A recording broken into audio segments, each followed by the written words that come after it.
ರಾಯಚೂರು ಜಿಲ್ಲೆ ಲಿಂಗಸಗೂರು ತಾಲೂಕು ದೇವರಭೂಪುರ ಗ್ರಾಮ ಪಂಚಾಯಿತಿ ವ್ಯಾಪ್ತಿಯ ಐದುಬಾವಿದೊಡ್ಡಿ ಸರ್ಕಾರಿ ಹಿರಿಯ ಪ್ರಾಥಮಿಕ ಶಾಲೆಯ ಮಕ್ಕಳಿಗೆ ಕುಡಿಯೋಕೆ ನೀರಿಲ್ಲದೆ ಶಾಲೆಯ ಮಕ್ಕಳು ಊರಿನ ಹಳ್ಳ ಮತ್ತು ಬಾವಿ ನೀರು ಕುಡಿಯುವ ಪರಿಸ್ಥಿತಿ ನಿರ್ಮಾಣವಾಗಿದ್ದು ಮಕ್ಕಳ ಆರೋಗ್ಯದ ಮೇಲೆ ದುಷ್ಪರಿಣಾಮ ಉಂಟಾಗಿದೆ ಎಂದು ಶಾಲಾ ಮಕ್ಕಳ ಪೋಷಕರು ಮತ್ತು ಗ್ರಾಮದ ಮುಖಂಡರು ಗಂಭೀರವಾಗಿ ಆರೋಪಿಸಿದ್ದಾರೆ.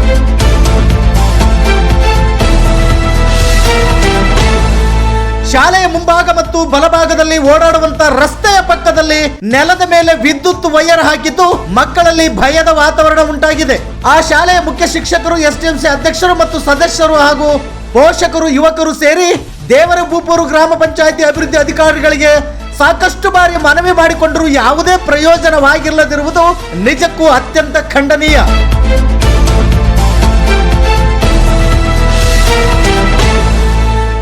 ಶಾಲಾ ಮಕ್ಕಳು ಕುಡಿಯುವ ಶುದ್ಧ ನೀರಿಗಾಗಿ ತೀವ್ರ ಆಕ್ರೋಶ ವ್ಯಕ್ತಪಡಿಸಿದ್ದಾರೆ. ಪಂಚಾಯಿತಿ ಅಭಿವೃದ್ಧಿ ಅಧಿಕಾರಿಗಳು ಕೂಡಲೇ ಇಲ್ಲಿನ ವ್ಯವಸ್ಥೆಯನ್ನು ಪರಿಶೀಲಿಸಿ ಶಾಲಾ ಮಕ್ಕಳಿಗೆ ಶುದ್ಧ ಕುಡಿಯುವ ನೀರಿನ ವ್ಯವಸ್ಥೆ ಕಲ್ಪಿಸದಿದ್ದರೆ ಮುಂದಿನ ದಿನಗಳಲ್ಲಿ ಶಾಲೆಗೆ ಬೀಗ ಹಾಕಿ ಪಂಚಾಯಿತಿಯನ್ನು ಮುತ್ತಿಗೆ ಹಾಕುತ್ತೇವೆ ಎಂದು ಎಚ್ಚರಿಕೆ ನೀಡಿದ್ದಾರೆ.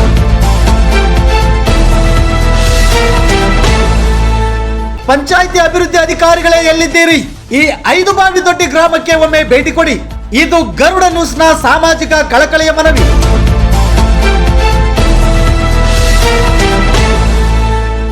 ನಿತ್ಯ ನಿರಂತರ ಸುದ್ದಿಗಾಗಿ ಗರುಡ ನ್ಯೂಸ್ ವೀಕ್ಷಿಸಿ. ಸುದ್ದಿ ನಿಮ್ಮದು, ಸದ್ದು ನಮ್ಮದು.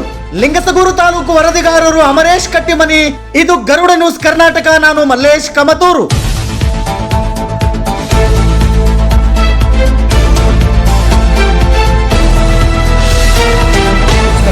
ನಾನು ನಿಮ್ಮ ಅಮರೇಶ್ ಕಟ್ಟಿಮನೆ.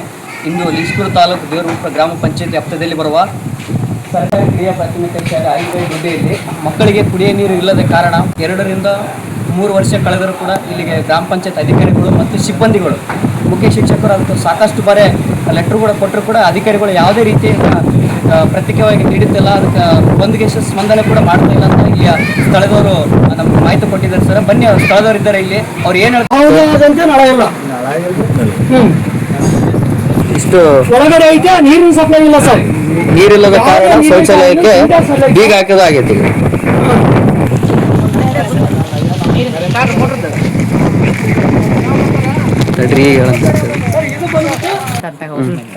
ಸರ್, ಇದು ಬಂದ್ಬಿಟ್ಟು ವಾಟರ್ ಸಪ್ಲೈ ಇದ್ದು ಬೋರ್ವೆಲ್ ಇಲ್ಲ ಐತೆ ಸರ್. ಬೋರ್ವೆಲ್ ಇಲ್ಲ ಐತೆ. ಇದೆಲ್ಲ ಓಪನ್, ಇದಕ್ಕೆಲ್ಲ ಡೋರ್ ಇಲ್ಲ ಸರ್.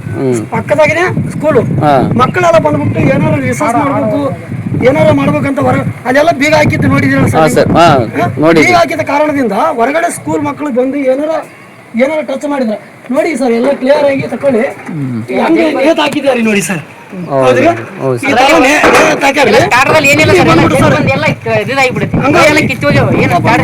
ಕೇಬಲ್ ನೋಡಿ ಸರ್, ಇದು ಕೇಬಲ್ ಬೋರ್ವೆಲ್. ಗೌರ್ಮೆಂಟ್ ನಮ್ಗೆ ವಾಟರ್ ಸಪ್ಲೈ ಆದಂತ ಬೋರ್ವೆಲ್ ಸರ್. ಇದು ಬೋರ್ವೆಲ್ ಆದ್ ಬಂದ್ಬಿಟ್ಟು ಕೇಬಲ್ ಎಲ್ಲ ಈ ತರ ಇಲ್ಲಿ ನೆಲದಲ್ಲಿನ ಇದಾಗ್ಯದ. ಏನಾರ ಅರ್ಕಿಂಗ್ ಆದ್ರೆ ಮಕ್ಕಳಿಗೆ ಇಲ್ಲಿ ಪಿಡಿಒಗೆ ಕೊಡ್ತೀವಲ್ರಿ, ಕೆಲಸನ ಮಾಡ್ತಾ ಇಲ್ಲ. ಅವರು ಲೆಟರ್ ತಗೋತಾರ, ಆಯ್ತಪ್ಪ ಬರ್ತೀವಿ ಅಂತ ಹೇಳ್ತಾರ. ಇಲ್ಲಿಗೆ ಬಂದ್ರೇನೆ ಸಮಸ್ಯೆ ಗೊತ್ತಾಗದ. ಬರ್ತಾರ, ಮತ್ತೆ ನೋಡ್ಕೊಂಡು ಹೋಗ್ತಾರ, ಮತ್ತೆ ಬರಾಗಿಲ್ಲ. ಇಲ್ಲಿ ಏನಾಗೈತೆ ಅಂತಂದ್ರೆ ಇಲ್ಲಿ ಸಮಸ್ಯೆ ಏನದ, ನೀರಿಂದ ಬಹಳ ಸಮಸ್ಯೆ ಆಗೈತೆ ಸರ್. ಹುಡುಗರು ಈಗ ಬೋರ್ ನೀರು ಕುಡಿಬೇಕು. ಸರ್ ನಮಸ್ಕಾರ. ಇದು ಐದುಬಾವಿದೊಡ್ಡಿಯ ಸ್ಕೂಲಿನ ಮಕ್ಕಳಿಗೆ ನೀರಿನ ಸಲುವಾಗಿ ಕೊಟ್ಟಿರ್ತಕ್ಕಂಥ ಲೆಟರ್ ಇವು. ಇದು ಹೋದ ವರ್ಷ ಕೊಟ್ಟಿರ್ತದ ನಮ್ಮ ದೇವರಭೂಪುರ ಪಂಚಾಯತಿಗೆ ಹೋದ ವರ್ಷ ಕೊಟ್ಟಿರ್ತಕ್ಕಂಥ ಲೆಟರ್ ಇದು. ಇನ್ನಾದ್ರೂ ಇದು ಏನು ರೆಸ್ಪಾನ್ಸ್ ಇಲ್ಲ. ಅದು ಬಂದ್ಬಿಟ್ಟು ಇದು ಈ ವರ್ಷ ಕೊಟ್ಟಿರ್ತಕ್ಕಂಥ ಲೆಟರ್ ಸರ್. ಇದು ಇಂತಾದ್ರೆ ರೆಸ್ಪಾನ್ಸ್ ಇಲ್ಲ. ಹೀಗಾದ್ರೆ ಇದಕ್ಕೆ ಕಾರಣ ಏನು ಮಾಡಬೇಕು? ವರ್ಷ ಹಿಂಗೆ ಲೆಟರ್ ಕೊಡ್ಕೊಂತ ಹೋಗೋದ? ಇದು ಅಧಿಕಾರಿಗಳಿಗೆ ಪೂರಾ ಈ ದೊಡ್ಡಿ ಅಂತಕ್ಕಂಥ ಐದುಬಾವಿದೊಡ್ಡಿ ಶಾಲೆ ಬೇಜವಾಬ್ದಾರಿಯಿಂದ ನಮ್ಮ ದೇವರಭೂಪುರ ಗ್ರಾಮ ಪಂಚಾಯತಿ ವಿಡಿಯೋ ಆಗಲಿ ಅಥವಾ ಅಲ್ಲಿ ಇರ್ತಕ್ಕಂಥ ಸಿಬ್ಬಂದಿಗಳಾಗಲಿ ಯಾರು ಕೇರ್ ಮಾಡ್ತಾ ಇಲ್ಲ. ಶಿಕ್ಷಕರು ಅವ್ರ ಪಂಚಾಯತಿಗೆ ನಾನು ಲೆಟರ್ ಬರ್ದೀನಿ ಸರ್ ಅಂತ ಹೇಳಿದ್ದರು.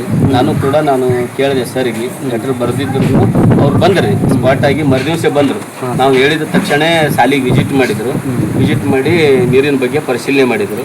ಅವ್ರು ಹೇಳಿದರು ಅಂದ್ರೆ ಅವ್ರು ಬಂದು ಪರಿಶೀಲನೆ ಮಾಡ್ಕೊಂಡು ಹೋಗಿದ್ದಾರೆ. ಬಟ್ ಯಾವ ರೀತಿಯಾದ್ರಿಂದ ಮತ್ತೆ ನಿಮ್ಗೆ ತಿರ್ಗಾ ನೀವು ಕೂಡ ಅದನ್ನ ಕೇಳಿದ್ರ ಸರ್? ಪರಿಶೀಲನೆ ಮಾಡಿದ್ರಲ್ಲ ಸರ್, ನಾನು ಕೇಳಿದ್ರು ಸರ್ ಇಲ್ಲಿ ಬೋರ್ವೆಲ್ ಏನು ಪ್ರಾಬ್ಲಮ್ ಇದೆ ಸರ್, ಇದಕ್ಕೆ ವಿದ್ಯುತ್ ನಿಲುಗಡೆ ಆಗಿದೆ, ಅಲ್ಲಿ TC ಸುಟ್ಟೋಗಿದೆ ಸರ್. ಮೊದಲು ಆ TC ವ್ಯವಸ್ಥೆ ಆದ ತಕ್ಷಣನೇ ಅದಕ್ಕೆ ನೀರು ಸಪ್ಲೈ ಆಯ್ತು. ಸರಿ ಸರ್, ಆಗ್ಲಿಲ್ಲ ಅಂದ್ರೆ ಅದನ್ನ ಪೈಪ್ ಹೊಡೆದಿದ್ರು ಹಾಕ್ಬಿಡ್ತೀನಿ, ಅದು ಬೋರ್ವೆಲ್ ಏನೇ ತೊಂದರೆ ಇದ್ರು ನಾ ಮಾಡಿ ಹೋಗ್ತೀನಿ ಅಂತ ಹೇಳಿ ಸರ್ PDO ಅವ್ರು ಹೇಳಿ ಹೋಗ್ಯಾರ ಸರ್. ಅಂದ್ರೆ ಅಲ್ಲಿ ಗಂಟ ಅವ್ರು ಹಳ್ಳದಲ್ಲಿ ಆದ್ರೂ ಕುಡಿಲಿ, ಬಾಯಲ್ಲಾದ್ರೂ ಕುಡಿಲಿ, ಎಲ್ಲಾದ್ರೂ ಕುಡಿಲಿ ನೀರು. ಇವಾಗ ಅಲ್ಲಿ ಗಂಟ TC ರೆಡಿ ಆಗುತ್ತಾನ ಮಕ್ಕಳಿಗೆ ತಕ್ಷಣವಾಗಿ ನಾವು ಶುದ್ಧ ಕುಡಿಯೋ ನೀರಿನ ವ್ಯವಸ್ಥೆ ಮಾಡಿ ಕೊಡೋದಿಲ್ಲ, ಅದು ಆದ್ರೂ ಮಾತ್ರ ಮಾಡ್ತು ಅಂತ ನಿಮ್ಗೆ ಮಾಹಿತಿ ಕೊಡ್ತಾರೆ ಸರ್. ಮಾಹಿತಿ ಕೊಟ್ಟಿರಲ್ಲ ಸರ್, ಅಲ್ಲಿ ತನಕ ಪಕ್ಕದಲ್ಲೇ ಇರ್ತಕ್ಕಂಥ ಕೊಳವೆ ಬಾವಿಯಿಂದ ನೀರು ಕುಡಿರಿ ಸರ್. ಮಕ್ಕಳು ಇವಾಗ ಆಚೆ ಹೋಗೋದ್ರಿಂದ ಕೊಳೆ ಬಾವಿ ಆಗ್ಲಿ ಹಳದ ನೀರಾಗ್ಲಿ ಕುಡಿದ ಆರೋಗ್ಯದಲ್ಲಿ ಕೆಲವೊಬ್ರು ಹುಡುಗರಿಗೆ ಪರಿಸ್ಥಿತಿ ಗಂಭೀರವಾಗಿದೆ. ಮಕ್ಕಳಿಗೆ ಕುಡಿಯಕ್ಕೆ ನೀರು ಎಲ್ಲಿಂದ ತೊಗೊಂಬರ್ತಾರೆ, ಎಲ್ಲಿ ಕುಡಿತಾರೆ? ಅಂದ್ರೆ ಇವಾಗ TC ಬರೋವರೆಗೆ ಮಕ್ಕಳಿಗೆ ಕುಡಿಯಕ್ಕೆ ನೀರು ಕೊಡಲ್ಲ ಅನ್ನಂಗೆ ಆಯ್ತು ಸರ್. ಮತ್ತೆ ಅಲ್ಲಿ ತನಕ ನೀವೇನು ಮಾಡ್ತೀರಿ ಸರ್? ಇವಾಗ ಶಾಲೆ ಶಿಕ್ಷಕರು ನೀವು ಏನು ಹೇಳ್ತೀರಿ ಅದ್ರ ಬಗ್ಗೆ? ಮತ್ತೆ ಹೆಚ್ಚು ಕಮ್ಮಿ ಮಕ್ಕಳಿಗೆ ಏನಾದರೂ ಆದರೆ ಅದಕ್ಕೆ ಯಾರು ಸರ್ ಜವಾಬ್ದಾರಿ? ಇಷ್ಟು ಇಲ್ಲಿ SDMC ಅಧ್ಯಕ್ಷರ ಮಾತುಕತೆ ಆಗಿತ್ತು. ಮತ್ತು ಇನ್ನು ಈ ರುದ್ರಪಾತ ಇಲ್ಲಿ ಯುವ ಮುಖಂಡರು ಕೂಡ ಇದ್ದಾರೆ, ಅವ್ರನ್ನ ಮಾತಾಡ್ತಾ ಹೋಗೋಣ. ಅವ್ರು ಏನು ಹೇಳ್ತಿದ್ದಾರೆ ಸರ್? ಬನ್ನಿ ಸರ್, ಮುಂದೆ ಬನ್ನಿ ಸರ್. ನಮಸ್ಕಾರ ಸರ್. ನಮಸ್ಕಾರ, ಬನ್ನಿ ಸರ್. ನಾವು ಇಲ್ಲಿ ಕುಡಿಯೋ ನೀರಿನ ಸಮಸ್ಯೆ ಜಾಸ್ತಿ ಇರೋದ್ರಿಂದ ನಾವು ಈಗ 2-3 ವರ್ಷದಿಂದ ನಾವು ಅಧ್ಯಕ್ಷರಾಗಲಿ, ಮೆಂಬರ್ ಆಗಲಿ, PDO ಆಗಲಿ ಎಲ್ಲಲಿಂದ ಕೇಳ್ಕೊಂಡು ಬಂದೀವ್ರಿ. ಯಾರು ರೆಸ್ಪಾನ್ಸ್ ಕೊಡ್ತಾ ಇಲ್ಲ. ಬರ್ತೀವಿ ಮಾಡ್ತೀವಿ ಅಂತಾರ. ಕಳೆದ ಒಂದು 4 ದಿನದಲ್ಲಿ ನಾವು ರೈತರು ಬಿಜಿ ಆಗಿರೋದ್ರಿಂದ, ಜಮೀನು ಕೆಲಸ ಬಿಜಿ ಆಗಿರೋದ್ರಿಂದ ಮತ್ತೆ ತಿರ್ಗಾ ಕೆಳಕ್ಕೆ ಹೋಗಲ್ಲ ಅವರು. ಆದ ಕಾರಣದಿಂದ ಅವರು ಅಲ್ಲೇ ಮರೆತು ಬಿಡ್ತಾರೆ ಸರ್. ಇವಾಗ ಮುಂದಿನ ದಿನಮಾನದಲ್ಲಿ ಇದನ್ನ PDO ಆಗಿರ್ಬೋದು ಮತ್ತು ಇಲ್ಲಿ ಸಂಬಂಧಪಟ್ಟ ಅಧಿಕಾರಿಗಳು ಆಗಿರ್ಬೋದು ಬಂದು ಇದನ್ನು ಪರಿಶೀಲನೆ ಮಾಡಿ ಕೆಲಸ ಮಾಡದೆ ಹೋದರೆ ಮುಂದೆ ನೀವು ಏನು ಮಾಡ್ತೀವಿ? ಮುಂದಿನ ದಿನಮಾನದಲ್ಲಿ ನಾವೆಲ್ಲ ಪೋಷಕರು ಮತ್ತು ಸ್ಕೂಲ್ ಮಕ್ಕಳು ಸೇರಿ ಶಾಲೆಯನ್ನು ಬೀಗ ಹಾಕಿ ಪಂಚಾಯತಿ ತಕ್ಕಂಗೆ ನಮ್ಗೆ PDO ಆಗಲಿ ಯಾರ ಇದ್ದವರು ಎಲ್ಲ ಇದು ಹಾಕಿ ಪಂಚಾಯತಿ ಮುಂದೆ ನಾವು ಧರಣಿ ಮಾಡ್ಬೇಕಂತ ಇದು ಮಾಡಿ ಹೋಗಿದ್ವಿ. ಅವರು ಏನಾರ ಬಂದು 2-3 ದಿನಗಳಲ್ಲಿ ನಮ್ಗೆ ಕೆಲಸ ಮಾಡಿಕೊಟ್ರೆ ಇಲ್ಲಿಗೆ ಇದನ್ನು ಸ್ಟಾಪ್ ಮಾಡ್ತೀವಿ. ಮಾಡದೆ ಹೋದರೆ ಕಠಿಣ ಕ್ರಮವಾಗಿ ನಾವು ಇದನ್ನು ಧರಣಿ ಪಂಚಾಯತಿ ಮುಂದೆ ನಾವು ಹೋರಾಟವನ್ನು ಮಾಡ್ತಕ್ಕಂಥ ನಮ್ಮ ಪೋಷಕರೆಲ್ಲರೂ ಒಪ್ಪಿಗೆ ಮೇರೆಗೆ ನಾವು ಮಾತಾಡಿದ್ವಿ. ಇಷ್ಟು ಇಲ್ಲಿಯ ಸರ್ಕಾರಿ ಕಿರಿಯ ಪ್ರಾಥಮಿಕ ಶಾಲೆಯ ದೊಡ್ಡಿಯವರ ಸುತ್ತಮುತ್ತ ಇರತಕ್ಕಂಥ ಗ್ರಾಮಸ್ಥರ ಮಾತುಕತೆ ಆಗಿತ್ತು.